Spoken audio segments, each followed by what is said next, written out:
Hey, what's going on? It's your Radio Love, Deja Vu. We're back in the building. As always, we're always here. But this time I have a very special guest. Not only is she an amazing HustleHer, she's also a friend. Marsha Guerrier, what's going on? Hey, sweet hustlers. Sweet hustlers. She is the founder of HerSuiteSpot. Now, before we get to your organization, I want to dig in a little bit about you because I know you have this great business, this platform for women. But tell us about your origin story and how we led up to HerSuiteSpot.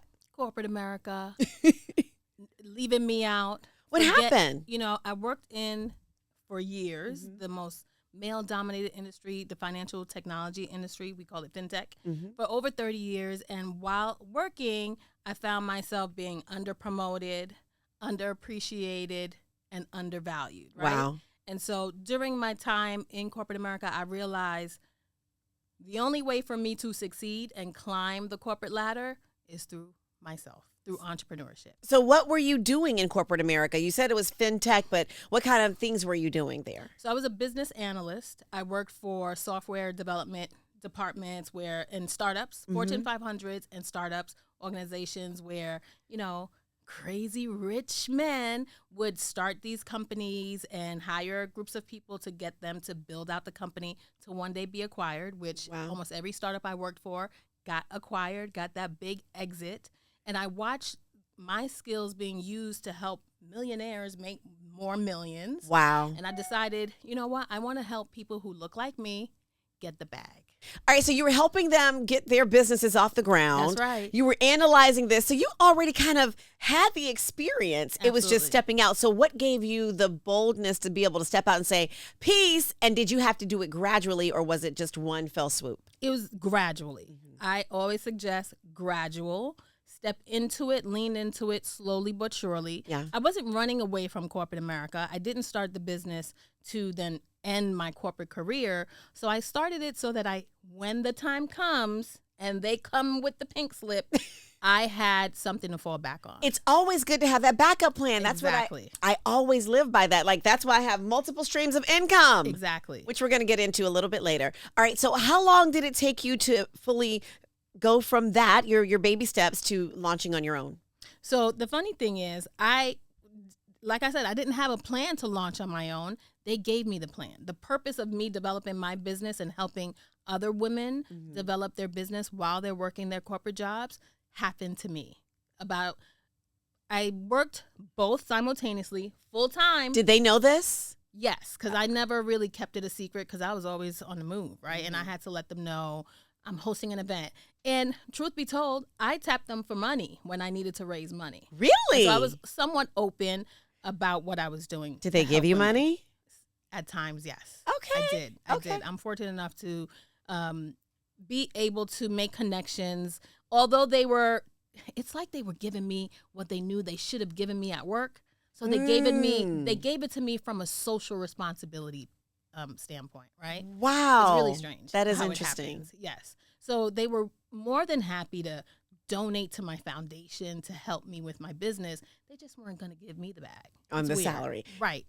It's a little It strange. just goes back to the corporate structure, the mindset, all of Exactly. it. And then probably taxes, right? Let's write it off. We'll give her this Yes. part. We can write that off. Exactly. Yeah. And so about a year and a half ago, the startup that I was working for got acquired again. The acquisition phases go through cycles, right? One big giant to the next. And so finally they got acquired by the biggest giant. I won't name any names. But when we got acquired by that big giant, they laid off 700 people. 700 people? Yes. We were just, you know what? We were just talking about the layoffs and the corporate structures and how they're reevaluating everything, which is going to affect the economy. But 700 people? At the start of 2023. Wow. January, February, I got a random, and that's how it happens. Y'all seen on social media Of when course. people are talking about it.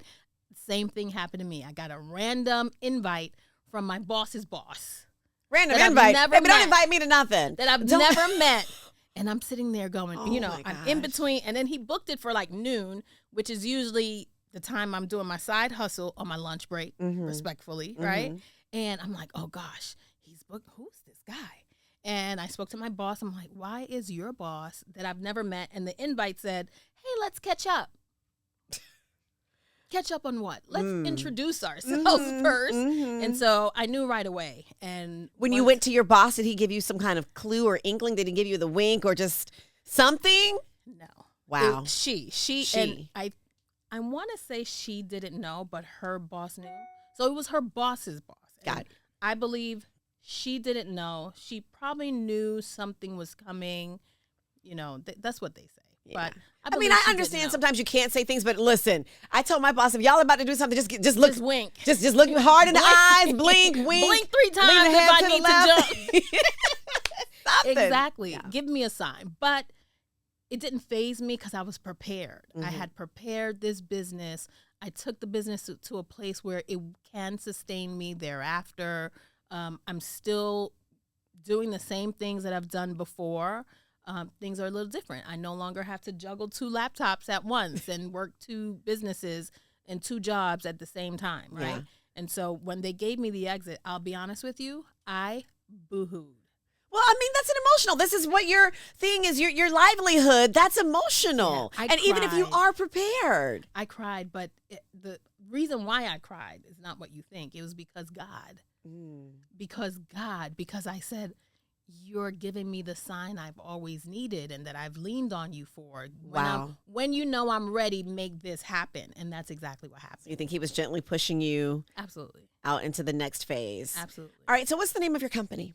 HerSuiteSpot. HerSuiteSpot. All right. Well, we incorporated as Women on the Rise NY. Yes. We're a New York-based organization really focused on the New York market. And years ago, I wanted to go into trademarking, and I wanted to trademark the business and the name. And I knew Women on the Rise wasn't that sweet, right? And unique. And I was looking at trademarking, and I had the name of HerSuiteSpot for my brick and mortar business, a co-working space that I wanted to open years ago, and I never opened. And when the opportunity came, and I wanted to really take the business to the next level and make it sort of legit, I said, let me DBA HerSuiteSpot. Yes. Yeah. And you did a whole rebrand. Absolutely. Because when I met you, you were Women on the Rise. Yes. Listen, I met Marsha. We were vending, right next to one another. Yes, Lucinda Cross, Activate. Yeah, shouts out to Lucinda. And you had your planners. Yep. We were selling the same things. Yes. I had a planner. She had a planner. You had a game. It's a kit. It kit comes with like all these like prayer cards. It's a Christian-based planner for faith-based women who want to stay spiritually grounded. Do you still sell it? I do. That is so cool. Quietly, it's still there. Okay, well, no, we might have to make some noise about it. Maybe make some noise. All right, so you went from Women on the Rise, doing business as HerSuiteSpot, and talk to us about HerSuiteSpot and what its mission is and what you guys are up to now. HerSuiteSpot's mission is all about helping women, especially those that want to be tech-enabled, who don't understand the tech landscape of being in business, especially in this digital market that we're in. Everything is digital. Everything is technology. We're really focused on giving women the resources, the connections, and the tools they need to succeed as entrepreneurs and small business owners. And what kind of resources do you provide? I mean, I know you guys are doing a lunch, coming up a brunch, but you do calls and workshops. Give us that insight. So we have our main focus in our membership is our boardroom sessions. So as C-suite baddies, we have to come to the boardroom to get connected. As solopreneurs, we're often the only ones that we're conferencing with, right? And so I created the boardroom as a way for people to get access to group coaching, peer support, peer mentoring, and real strategic business development conversations happen in the boardroom. So that's one of the main components that we do. We have guest speakers and experts that come in. We use a 4-pillar of success framework. When I say we, I usually mean me. No, but we is the whole outfit, okay? So I have a 4-pillar of success framework, which is mindset, money, marketing, and media. And this year we incorporated a 5th M, which is management. So mindset, money, marketing, and media, and management. And those are the 5 areas in which we like to give women the education to upskill them and the knowledge to run their businesses confidently.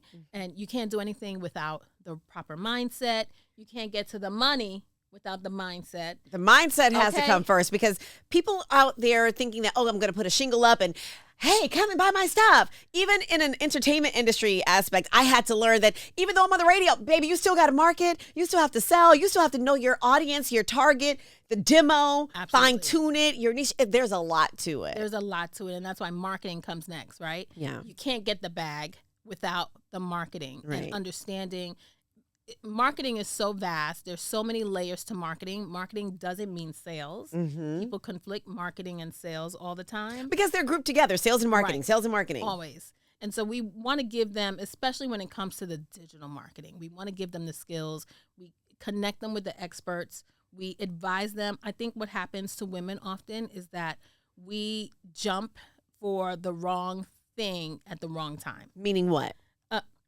We believe that hiring a huge marketing agency is what we need. Investing in tools and systems, because we're working in corporate America that has all the tools and systems in front of us. So we're able to do our jobs at work because this $1 million company can invest in all of the automation and the tools. Right. And we think we need to start a business with that same resources and tools. And sometimes, no, that's not what we need. We need to start our business and get clients. Yes. But I think folks don't know how to get clients sometimes. You think that, again, that it's automatically going to come, but Right. it comes with your networking. It comes with your marketing. It comes with you knowing your product. Because I've had people come in here and I've talked to folks and, okay, so what is it you're trying to pitch me? What are you selling? You don't, if you go get clear on what it is you want me to do Right. with your brand, your service, and then we can talk. Right. I think that's why mindset is my first M. Not being clear on what you do and when it's time for an interview or a pitch is really a mindset trick. It's really something that people haven't, forget about practicing and honing in your pitch to practice how to speak confidently. It's the imposter syndrome that creeps in, and they're standing in front of the Deja Vu. They get shut down, Yeah. right? And they can't seem to build up the confidence because if they're talking to their girlfriend or a family member, they're going to sit there and they're going to say, I'm Marsha Guerrier, founder of HerSuiteSpot, and I do this, and that, right? But yet when they're in front of the people that matter, they tend to kind of get closed in. And that's why we do a lot of mindset work. One of our experts in mindset is an actual licensed therapist, Oh, wow. Amanda Flood. Shout out, Amanda. Hi, Amanda. She really helps people break down the barriers of what's holding them back confidently. What's one of the ones that people deal with on a regular basis that you see? Imposter syndrome. It will never go away. Really? Number one. They feel like they're not supposed to be here. I didn't All the earn time. this. Even when they're 7-figure earners. 'Cause Really? when you're breaking to your next level, every time you got to break to your next stage, whether it's going from 0 to 1,000, 1,000 to 10, and so on, you feel intimidated by the people at that level because you got to change your network at that point, Right. right? You got to advance who you're in the rooms with, and that becomes intimidating for people. And so if you're not getting the continuous, affirmations are important, they're great, but you do need to talk to people that will help break down the years of trauma that usually is being built up from school when teachers tell you you're never going to be anything. Oh, we're going all the way Right? back like that Hello. too. Wow. It But you never comes know from how that so impacts far. you. Yeah. Yes, it comes from so far. It's trauma that's held on, and sometimes we don't think it comes from that far until we talk about it. And that's what we do in the boardroom sessions. That's what we do in our workshops, particularly the ones with Amanda, where we talk about these things openly. And the shift happens after we're in these sessions where it's like, okay, I can take action now. I can move forward. This is good. Look, I'm peeling back other layers. Okay, Marsha. Now, how often do you have your boardroom sessions and your workshops? Our boardroom sessions happen 3 times a month. There's one focused on planning every month. You got to talk about with intention what you're going to achieve this month, what we're working on this month, so we can hold each other accountable and I can hold you accountable. I can help you build strategies around doing the things you say you need to do. And then 2 that are really focused on, okay, what have we done? Who are you meeting with this week? Who have you reached out to? What's happening in your business and how can we support you? And some people, they come in and they've done nothing for the month, but they show up so they can feel inspired. They show up so they can get re-energized and re-motivated. And so those happen three times a month, and then our workshops continuously roll. Are they small groups, or is it the whole the whole membership that's on the call? Do you rotate with the people who are on? How does it work? We do rotate. So it's a small mastermind group, and we rotate. Everyone gets their, quote, hot seat. Some people need more time than others, and we give grace to one another for that. But it's a space where we could share and really feel comfortable to bring our whole selves into learning. And that's one of the things that people, when I get people into the membership, they think they're good with the YouTube. Oh, no, everything's on YouTube's for free, right? I can get it for free on YouTube until I give them a little dose of the boardroom sessions. I invite people in from time to time for free just so they can get a feel of what it's like. Yeah. And instantly they're sold. This is the place I need to be. Oftentimes they say, I didn't know spaces like this exist. Which is so strange to me because I'm such a networker. I'm such a person that seeks community. But that comes naturally to you. And some other folks who have just put their little shingle out with their name on it and got some business cards, they aren't thinking in those terms. And that's where you come and help them get their way to success. Yes. Yeah. I mean, it's such a big part of who I am to help people see themselves a lot clearer. I really am excited about the future for HerSuiteSpot. We've incorporated AI tools on our platform. We have a community and a whole digital platform where we let people connect with one another, our replays of all our workshops, and downloads and templates that they could get from our website as well. That is amazing, Marsha. I'm so happy for you. Thank you so how much. has business been for you? Now, we're talking about the services that you offer, but as an entrepreneur, how has the business been, the building part for you? It's not easy because while I'm fighting for and helping all the women, I need my own help. That's what I'm saying. Right? And so it's not easy. I get stuck in the middle where I have to kind of refresh and regroup and get my own coaching and get my own mentors and knock on doors. I do SCORE too. I have mentors that I've been with SCORE from before my time as the founder of HerSuiteSpot. So I am still actively forever seeking support from others, right? And so I think it's something that people have to understand. It's not a one and done activity as an entrepreneur. You can't say, oh, I made it to my 10,000 or I made it to my first 100,000. I don't need this anymore. You need to continue to get that professional development, even at work. At work, they send you for more training. Yeah. Right? At work, they send you to get we are the number one educated people on the planet. I heard. Hello. Go, sisters. We believe it. It's so funny. Some of my clients, they say, okay, I want to start a new offering in my business. I've worked in this field, in this area for so long, so I think I could start this opportunity. But I'm going to go get certified in it.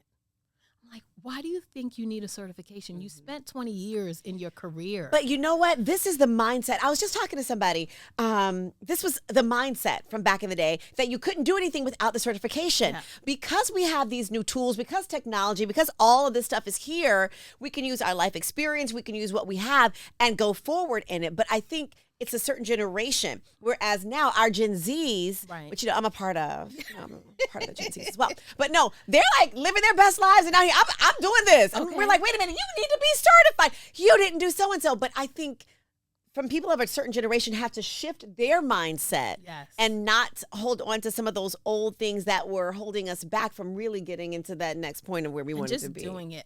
Working in the tech industry and fintech, most of my colleagues, the head of the development department had a high school education. Working in technology, you don't need a degree. All of our startups that we see, the Facebooks, the whomever, what do? They left quit. college. They sure did. Quit. They're like, yo, I got this figured out. Let me go up in here. And we're paying them for it. Okay. Living billionaire status. I heard that Zuckerberg just built a statue of his wife in his yard. And we're paying for it. Letting you know. And we're paying. And we over here trying to get certified. Okay. But that was the mindset that we were taught. You have to have this certification. You need to have this degree. And so now you're saying what? Just do it. You don't need the certification. You need the belief system. You need that CEO mindset, which most CEOs are the most crazy people I've met, and they believe in themselves. Right. The ones that are the most successful, regardless of the idea, whether it's a good one or not, even bad ideas are successful because the CEO believes in themselves. It really starts with the mindset, and that's why I always say that's our first M, right? It's really breaking down, what do you believe? And when you believe and when you put actions towards your belief, you can achieve something. I love it. And network. Connect with people. Network. Listen, that's how I got to do what I'm doing. Matter of fact, Marsha, this leads me into my next part. Yes. Okay, your Her Rise Foundation. Talk to us about your grant, and then we can talk about how we are partnered together with HerSuiteSpot for the Hustlers grant. Yeah, so early on when I started this, we started really with events, in-person events. I wanted to bring together people I knew in accounting and legal and really help give advice to entrepreneurs, but I also saw the need for people to get little seed money. Yeah. And so I immediately started giving out $100 just as a way to inspire and motivate someone to keep going. And then I saw the impact of that offering. It may not seem a lot, and it's not a lot by some stretch, but what sparks in a person's mind when someone believes in them, even with $100, can totally change their trajectory. And so being able to connect with people like you and corporations to raise funding to provide women with that, seed to help them really grow and blossom has been a game changer for the work that I do as a mission-oriented founder, right?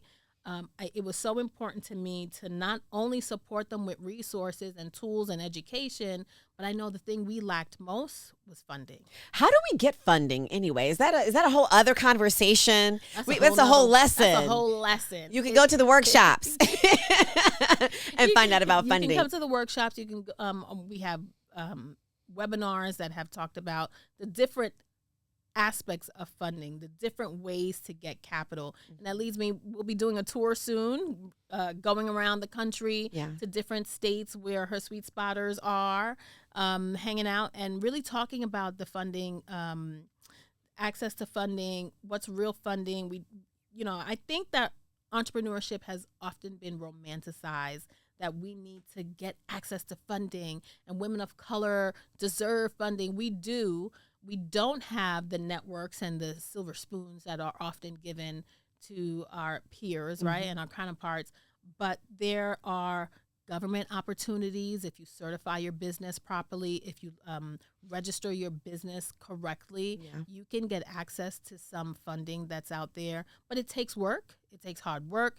It takes dedication, and it takes you having capabilities, right? And being able to show you have to do the work before you get to the money sometimes. Oh, absolutely. And the whole submission process is a whole game. It's a job. Good Lord. It's a job in itself. But I think that's why a lot of folks have strayed away or stayed away from it. But also, I don't think in the Black and brown community, we knew a lot about funding. We've heard about people, we got funded for so-and-so. But for us, we seemed like we had to bootstrap everything. I'm going to piece it together. I'm going to piecemeal. And that's a way to success. But you're making it a harder road to hoe for yourself.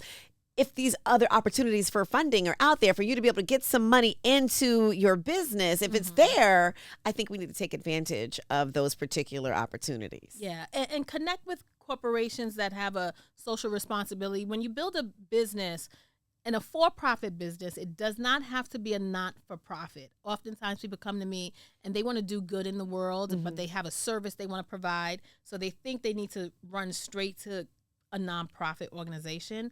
And I say do not, because it's harder. The due diligence that has to go into a nonprofit organization is very difficult. I was looking at a grant application just yesterday, and you had to be operating at a $5 million budget. Good Lord. Right?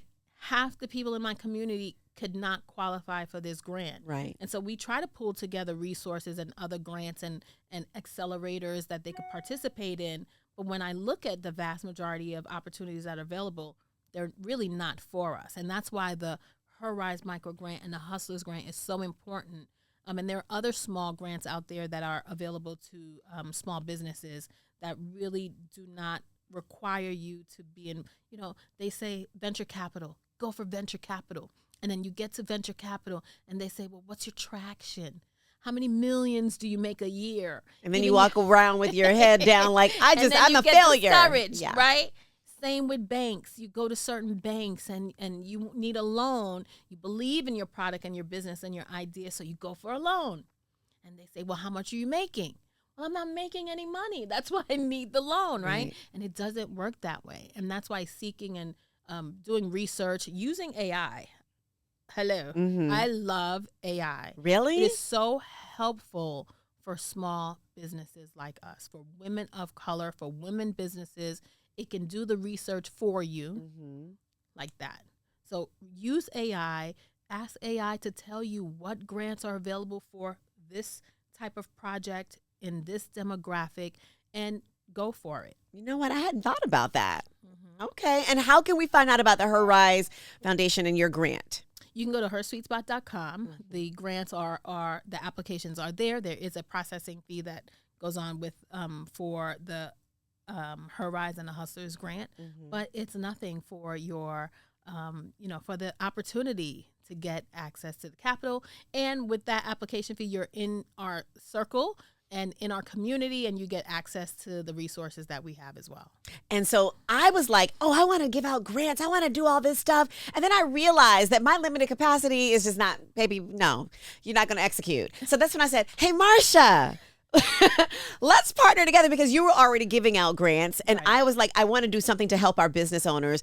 Doing it on my own, this is why you also need to network with people, because partnerships and collaborations help you execute on the dreams and goals that you may have. So you're helping to spearhead all of this stuff. And now we have been giving out our Hustlers grants. We're giving out $1,000 to 2 deserving business owners every month. And I'm excited. What I love about your grant is that it's open to all businesses. Yes.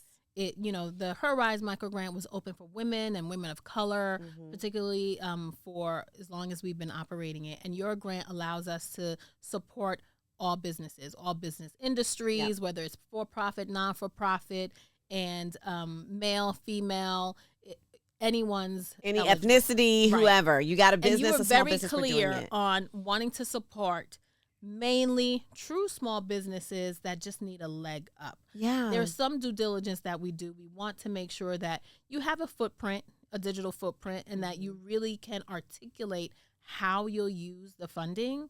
You can't tell me you're going to buy a building, right? Right. We don't want to know you're going to use $1,000 to do this grandiose thing. It's not a copy paste, but be very specific about how you will use $1,000. Is it for marketing? Is it for a project? And I love when companies are starting their brick and mortar and just about to open. Those touch my heart. And the committee generally loves those people as well. And it's an official thing. It's a committee. They go through, select, and then Marsha's like, hey, listen, we have all these people who've applied this month. Let's look at these people. And we go through and we also look and see and make our winners. So make sure you are applying, because sometimes it could be that little bit of seed money to help you from you shutting down to getting to the next thing. And I've heard that from many people. Yeah. I was on the brink of stopping, but this grant gave me the motivation. Or this is I've been applying to hundreds of grants. This is the very first one I got. And thereafter, they've been confident enough to apply for pitch competitions. Some of my suite mates have made over $100,000. Wow. Additionally, in pitch competitions? In pitch competitions and grant competitions as well, grant opportunities. They've gone on to make that much more money in funding. And we do pitch sessions and pitch practice sessions inside the boardrooms as well, inside our membership. So we really do help our members get access to more funding, even beyond the grants that we provide. That is amazing. So what's next for you? I heard you say you were going out on tour. We hope to go out on tour. We're selecting cities. We're currently working on Atlanta, Texas, maybe Houston, and we have North Carolina on the pipeline. We were in California in April for a conference, but I brought a conference within a conference in California, and we saw the success of our community coming back together in person. And we just want to continue that and have the conversation around capital and getting access to capital and what it means and what it could look like, what steps we should take to be prepared and to mentally prepare people to get access to capital. And how important is faith in your business and building it? It's everything. As you mentioned, we met because I was selling a faith-based planner because I was always about goal setting and wanting to teach people goal setting. Mm-hmm. And I realized at the early stage of my business journey, and because I was really angry with corporate America at the time of launching this business, I was losing faith. And so the planner, it's called Plan, Pray, Prosper. I felt like I'm always planning. My book is always open to my goals, task list. And if I incorporated my scripture within those same walls, I can stay connected spiritually and, plan all at the same time. And that's where the start of my planner came from. But it is very necessary. No matter what your religion is, it is important to keep your faith and to use that as your motivation to keep going outside of the other motivating factors. That was so good, Marsha. Thank you for stopping by. Wait, before you go, tell everybody how they can reach you and, of course, HerSuiteSpot. How can they find out? You can always reach us at HerSuiteSpot.com, and we are on all social media platforms at HerSuiteSpot. SUITE. Sweet. Marsha, thank you so much for stopping by. Thank you for having me. Of course. And go apply for those grants. Yes. Get the money.